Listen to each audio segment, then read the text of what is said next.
Yan. So, mga lods, kamusta kayong lahat ano?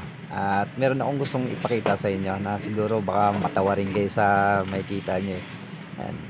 Pagbaklas ko kanina, ito yung tumambad sa akin. Ayan. Palitan ko sana ng filter kasi nga marumi yung lumalabas. So, puwede pala yang ganyan ano? Ang talino ng gumawa niya kasi kahit ako mga lods hindi ko yan naisip na lagyan ng ganyan, eh. Kahit ako eh, pagbaklas namin kanina grabeng tawanan namin. So, 'pag walang piyesa, kailangan mo talagang gawaan kaya Pilipino talaga, eh, 'no?